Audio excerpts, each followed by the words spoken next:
Hey everybody, welcome back to Video Game. Today I got a fun and exciting episode for you guys today because I'm playing a quote-unquote new Dreamcast emulator I've been meaning to feature on the channel. I just had a big update a few days ago. This is Deecy, or it's spelled D-E-E-C-Y, so I'm going to pronounce it Deecy for the rest of the video. So unless you know something different, you can leave me a comment down below. And even though we have a ton of different diverse and good Dreamcast emulators on the market right now, having options is always good and it's always fun to see some competition out there. Now this is written in Zig, which is a modern C replacement, and even though I don't really do much coding whatsoever, I'm terrible at it, it is kind of a fun feature to note.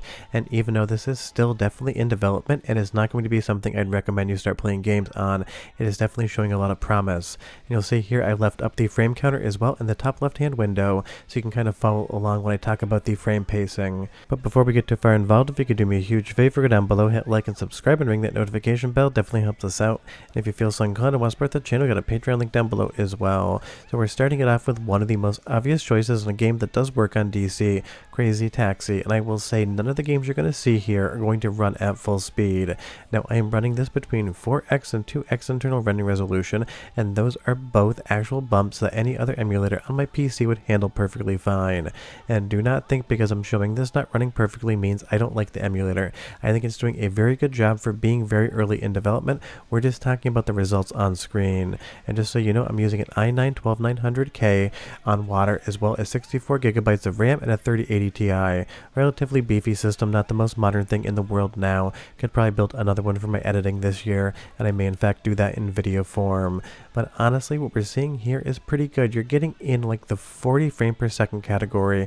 You're definitely going to see a couple weird things on the textures, but for the most part, this is a completely playable Crazy Taxi experience. And because it is one of those games that basically everyone has played, it is a really good example of a game to talk about running on Deecy.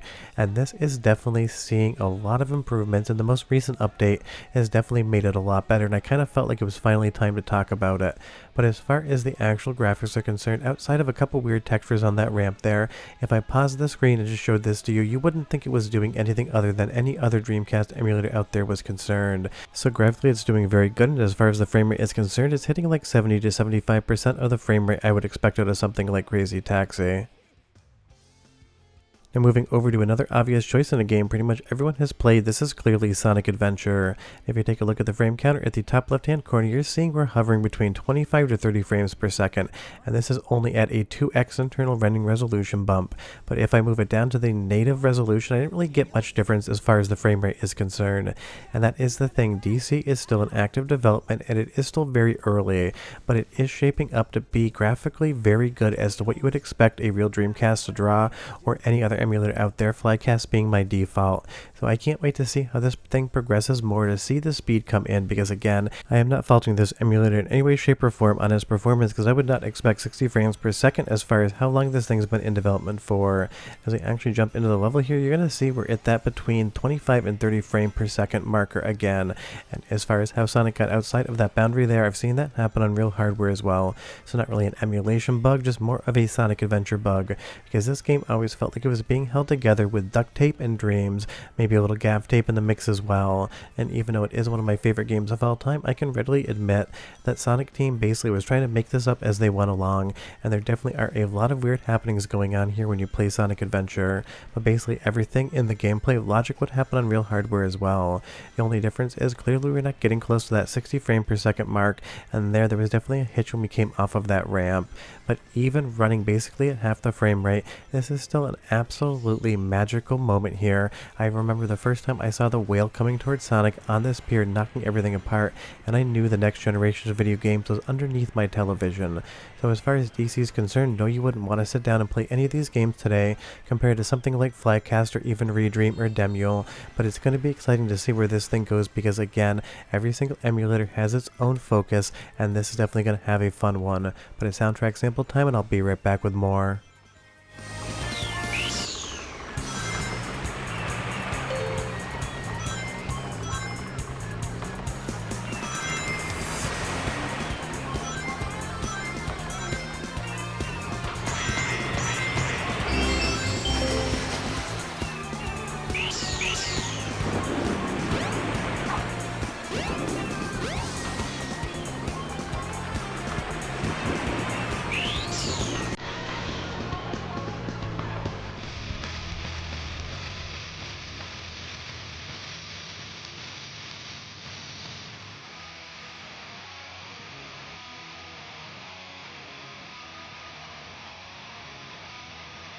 So you will hear there, even though the frame rate definitely isn't keeping up to full speed, the audio sounds perfectly fine, and that is a nice thing. Now moving into something like Dead or Alive 2, this is definitely a game that ran at a fluid 60 frames per second, and it's going to have a few graphical glitches here and there. You'll see some of the textures missing off the polygons on the walls, and this is a game that is definitely way more difficult to play when you don't have the proper frame rate, because there's so many sensitive inputs frame timing wise on the moves, so this was definitely something doesn't play as smoothly as I would need it to.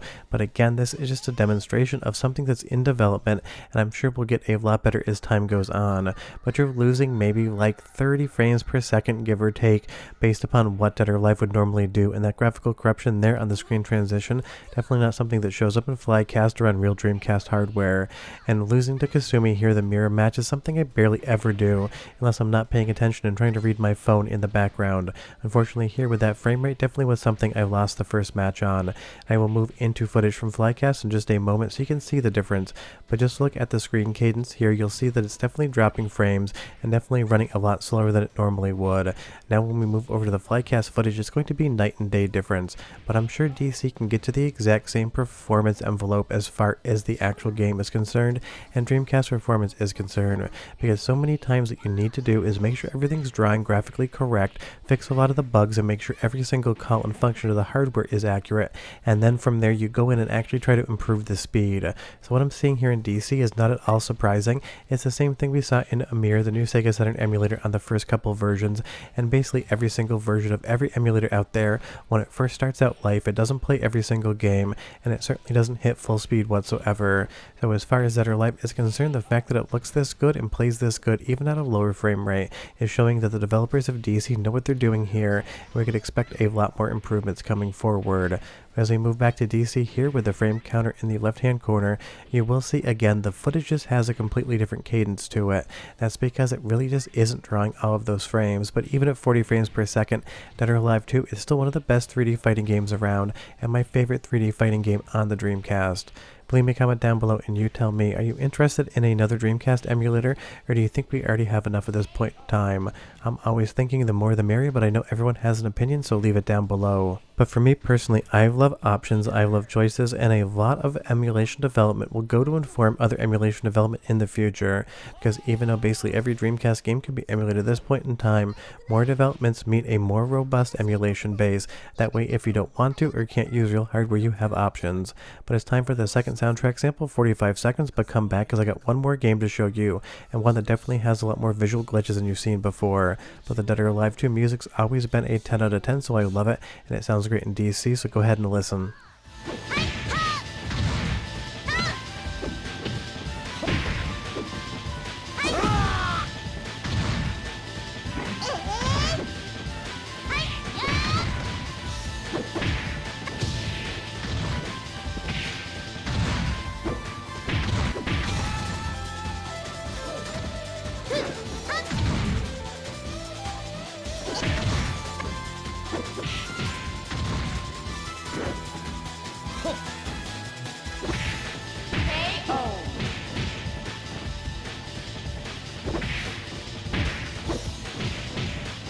Are strong believers of superstition and legend. Adventurers seek the world for fortune and glory and a legendary treasure which has the power to make dreams come true.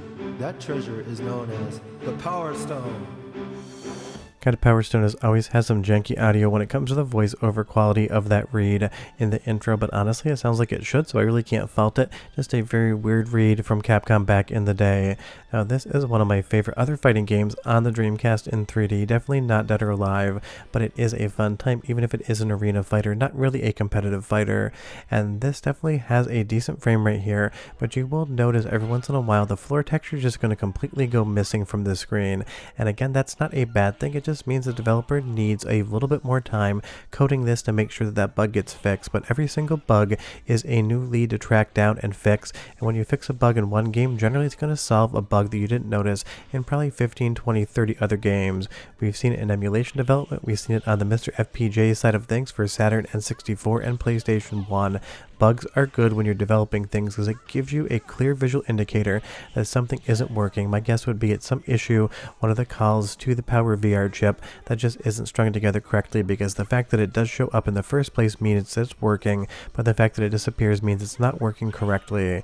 But honestly, Deecy is showing a ton of promise as far as a new Dreamcast emulator is concerned, and it's definitely one that I will keep track of on the channel. Leave me a comment down below and you tell me, did you know this existed, and if so, have you tested it yet? If you just want to play Dreamcast games, I wouldn't recommend it yet, but hopefully we get to a point in the future where I could recommend that alongside Flycast and Redream is a great Dreamcast emulator. But we're done, I'll see you guys next time. Hope you enjoyed the video. Bye bye.